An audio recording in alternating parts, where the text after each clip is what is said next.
I pulled a couple pieces that I felt were very important to share this morning.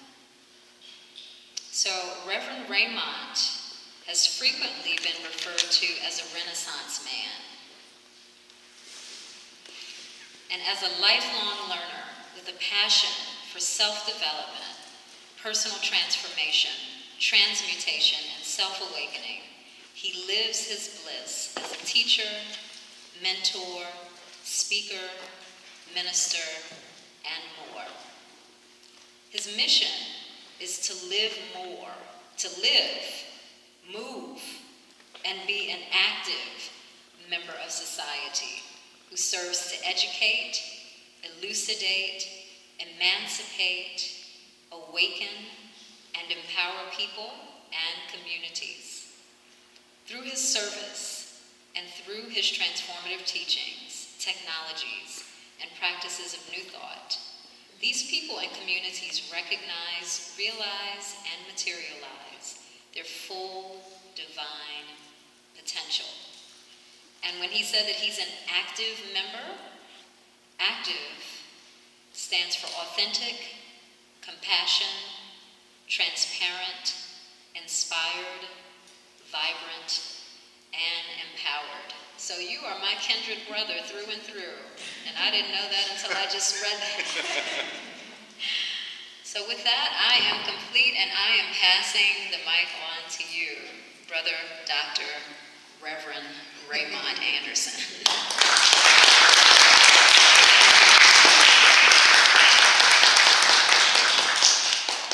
So how is everyone this morning? Well, actually, I should start off, okay. God morning. And I say God morning because we know that God is all there is, so every morning is a God morning. Every afternoon is a God afternoon. Every evening and every night is a God evening or night, because God is all there is. So, today is a surprise kind of day, right? So, I'm done. No, I'm joking. I figured that would be a good surprise. So, I have a question. And any of you, is there anyone here, this is your first time hearing me speak? Okay, so this will be new for you. So there are times that the educator in me, the teacher in me, will ask a question, and it is actually a question for you to answer. Sometimes it is not, and I will let you know.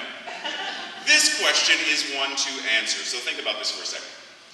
You have a home or an apartment or something, and I'm assuming, since it's 2017, you have electricity.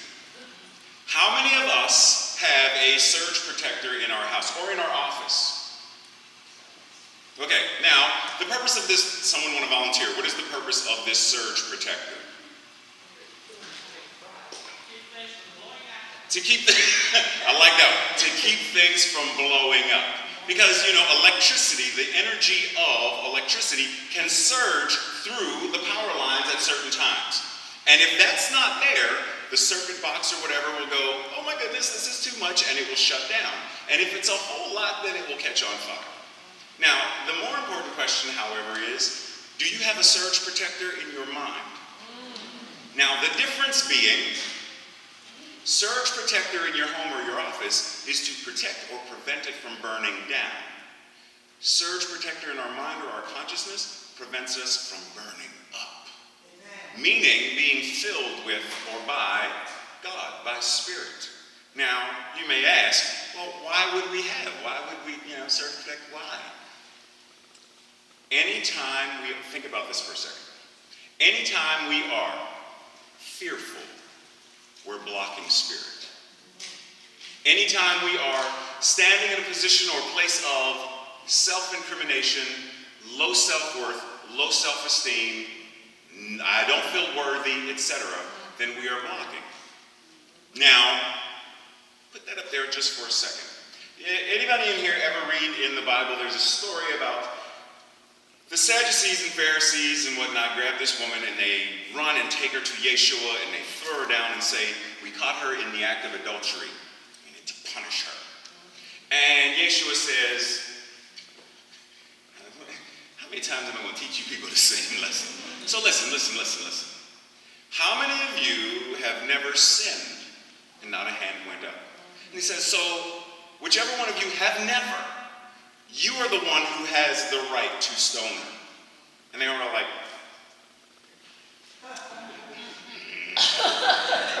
And they all walked away. And he looks at her and says, who here is here to accuse you now? No one. Neither do I. So now go and sin no more. Now the thing is, we know that as humans, we are going to mess up. Because that's part of our human experience. But what if the mess up is part of the divine path? Meaning, in Japanese, anyone in here familiar with the Japanese culture? Or when I say Japanese culture, you at least know what I mean? Okay, so, in Japanese culture, there is this art form, like you've heard of karate and stuff, there's this art form called kaiudo, which is the art of archery. Now, the thing about the art of archery in Japan is the archer will it's like this Zen thing. They will walk up, they will raise the bow, take one arrow, and sometimes close their eyes or look away. And the idea is, for them, if I have the right movement, if I have the right attitude and the right technique, then I am going to hit the target in my consciousness. Now, whether or not I hit it in the real world doesn't matter, because by my movement, my attitude, and my technique, I am hitting it in my consciousness. So even when I miss, I didn't miss. So, when we feel like we've missed the mark, when we feel like we have failed, what if we didn't? What if, in all honesty, it's not possible to truly fail? You can fall, but not fail. And Les Brown says, if you're going to fall, then fall on your back. Because if you can look up, you can get up. So what if every time we stumble, and we denigrate ourselves? I messed up again. I'm such a failure. My mother was right. My father was right. My teachers in school were right. I can't do. I'm not good enough. I'm not. I can't. I never will. What if that's the sin? What if that is the surge blocker that is blocking the divine from moving in us, through us, and as us to the highest potential of what we could do or be? Now the thing is, generally speaking, if I were to ask us, and I'm not, so this is one of those questions, just think about it. If I were to ask each of us individually, one by one, are you satisfied and happy with your life today? Meaning, if it was your time to transition right now, would you say, I have lived to my fullest and I am ready for the next chapter, the next adventure? If there is something that says, not yet, no, whatever, if there's something in there, then that's part of the block. Because what it's saying is, I'm not living fully every day. I did not live yesterday to the fullest possible capability of all that I am. Because today I feel like I'm not done yet. And ideally, we want to live every carpe diem. We want to seize every moment as a sacred moment. Every breath as a sacred breath. In the beginning, when God created Adam, it says that God breathed the holy ruach into him, the divine breath of life. Every time we inhale and exhale is a reminder that that breath is sacred. That not only is it sacred, but you're not doing it. You don't wake up and say, oh my goodness, I forgot to breathe last night. Or, oh my goodness, I forgot to breathe a moment ago. I left the car keys in. That might be your thought, but you don't think about, did I breathe yesterday? Did my kidneys, my liver, my heart, my lungs, did they do what I don't? Yes, they did. Without you consciously needing to make them do. Which means there is something living you. And not even is it living you, it's living itself as you.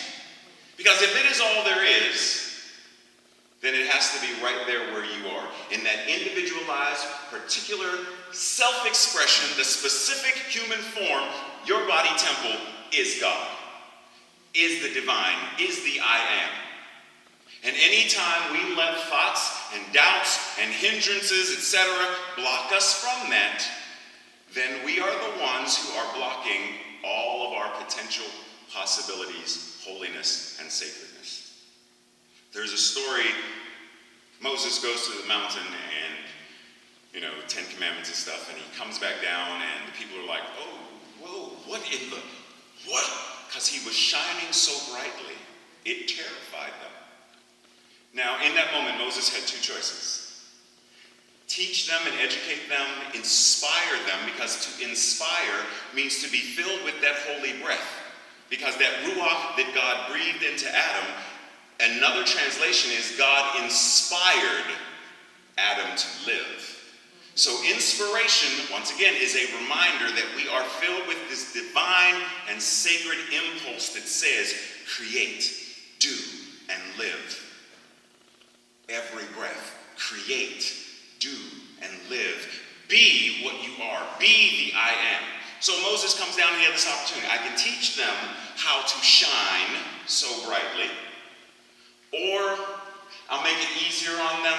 I'll just cover my head to dim the light so that they are no longer afraid. How many of us are walking around dimming our lights so that our family aren't offended, afraid, scared, intimidated? That they won't say, but you've changed. You didn't used to be. You're so uppity now.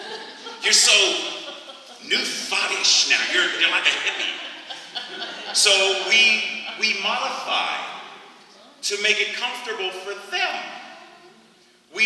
We'll hear them say something that we know is not in alignment with truth.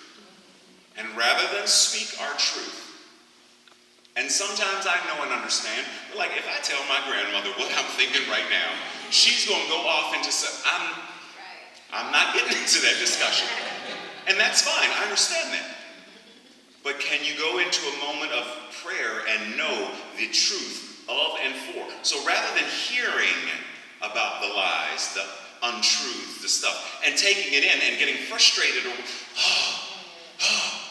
breathe and be reminded that just because she or the news or someone is saying, today on the news, 7 plus 2 was found to be 18. And we're like,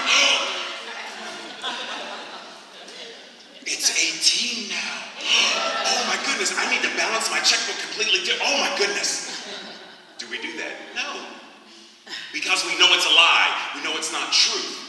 So when we hear about lies and untruths, when we hear about hate and segregation and separation and death, do we accept that as the truth, which says God is hate, God is separation, God is lack and limitation? Or do we say that is an experience? The same way, anyone in here have kids, grandkids, nieces, nephews, someone that's young, and you've ever helped them with homework or something, and no matter how many times you help them do math or multiplication, subtraction, addition, they're just, for some reason, hon, listen. 3, take, oh my goodness. And we sometimes get frustrated because they're not getting it. But at some point, we keep on. We keep on letting them know that this is a science. It is a mathematical, if you add it correctly, you get the right results. If we add, love is all there is correctly, then we're going to get the right results. Amen. If we add light correctly, we are going to get, darkness is not a truth. It is a fact that we experience it on this side of the veil. Yes. Hate can be experienced on this side of the veil, but the more we give into and believe in it, the more we are bowing down to the altar of it. Because we have an option. Bow to the altar of truth that knows that there is only light, only love, only God. That is the one power and one presence, and that is good. Or to go to that other altar. Well, but Fox News said, so I'm going to go over there.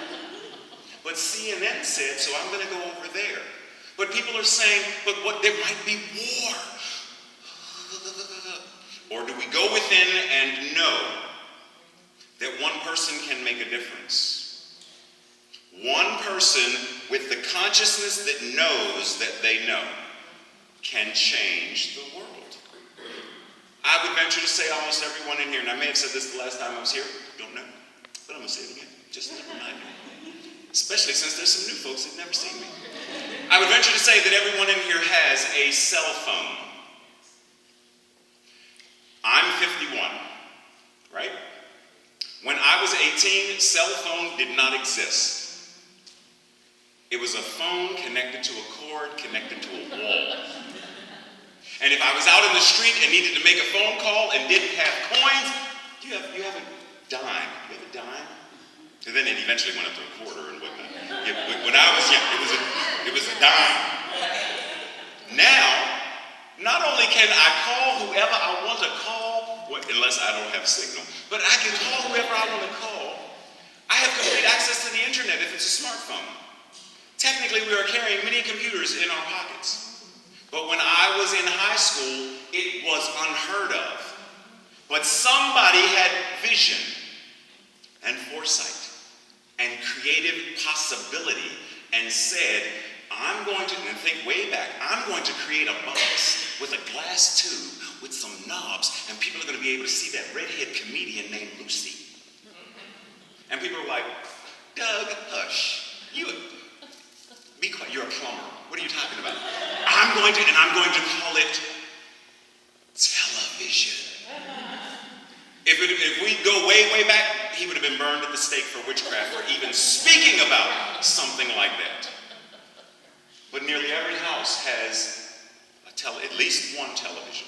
And now they're flat screens, so it's not, one person can make a difference. Why is it that, anybody ever heard of this gentleman by the name of Steve Jobs? You may be familiar with him because, of Apple.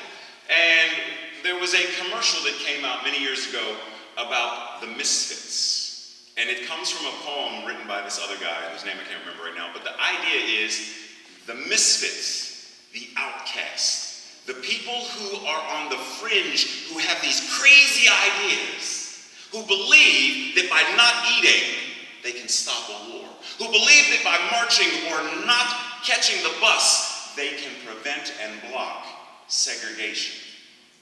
The misfits, the crazy people, the ones who are just loony enough to believe that they can change the world, are the ones who usually do. Are we crazy enough to believe that love conquers hate? That's one level. I want to go even deeper than that. That hate is so unreal, untruth-based, that love doesn't need to conquer it because it doesn't exist. How can love fight against something that, if I was love, that's me swinging in hate. I look goofy because hate isn't real. Hate is an experience. Hate is the mismanagement of numbers the same way 2 plus 2 equals 7. Is that number correct or real or in alignment with mathematical truth? It is a fact that I added 2 plus 2 and got 7. I added it wrong. I added it incorrectly. It is not a mathematical truth. The mathematical truth must stay no matter who adds what or where. That's why folks in Japan or Kenya or Pluto can add, and it means 2 plus 2 equals 4. I don't care what language you're speaking. Whether it's Venusian or Kenyan or Japanese, it's going to be 2 plus 2 equals 4. Mathematics is a language. Science is a language. Anybody in here see the movie Hidden Figures? Now, here are these women who are called human computers. I love that, just the human computers.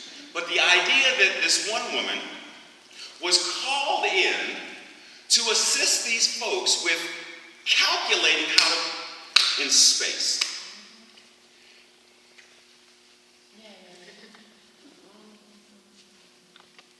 And what she eventually found was, it's not a new form of math that needs to be created. It's take an old form of this truth, reinterpret it based upon this knowledge, And voila, there's the answer. Are we willing to take everything past and present, all of our knowledge, all of our, whatever our background, philosophy, teaching, religion, spirituality, baggage, history, scars, bring it all to this present moment and transform it in the same way that Moses was transformed to then stand as a transfigured being. The same way Christ, Jesus, went to the hill and was transfigured, meaning he got to this place where he said, I know who I am. I know what I am. Are we willing to take all of this? Because what we tend to do is we want to dismiss the shadow side. We want to dismiss the pain. We want to heal it and be done with it rather than use it to move forward. Use it to step into the greatness and magnificence of who and what we really are. So that if tomorrow was the day that we were to transition, we'd be like, I'm good. Yesterday, I lived it to my fullest capable. I wrote the book that Spirit said write. I taught the workshop that God said teach. I did what Spirit wanted to do as itself, in me, through me, and as me. I did it. I said yes. I gave my sacred yes at every breath I could. Are we saying yes to life? Are we saying yes to being all that you are here to be? You're not here to simply be a mother, a brother, a sister, a father. You are not here to simply be an employer, employee, a politician, a dentist, a doctor, a lawyer. You are not here to simply be what the label says you are. Because without the labels, what are you? Spirit, source, the I am. Om Tat Sat, as it is said in Hindu, I am that I am. Tat Tavam Asi, you are it. Are you saying yes to living that life? Are you willing to say yes to the degree that I don't know how, I don't know what to do. I have this stuff and are you willing to then ask? Are you willing to take the class, take the workshop, find the mentor, find the minister, find the practitioner, find the prayer chaplain, find the Reiki class, are you willing to say yes rather than saying, but I can't afford it? That's a sin. Joel Goldsmith says that anything that is asked of you is not asked of you. It's asked of Spirit. In the same way that the multitudes went to Yeshua and said, feed us, it wasn't asked of him, because he said, of myself, of my human side, of my ego self, of this persona, I do nothing. It is the Father, presence, power in me, as me, moving through me that is able to make this so. So I say yes. Are we willing to say yes so that we are able to move mountains? That we have the faith of a mustard seed to be able to say, that obstacle, that issue, that problem, be gone from there to there. You are not going to hinder me. You are not going to block or prevent the surge of power that I am. So I say yes. I say yes to everything that life wants to be in me and as me and through me. I say yes.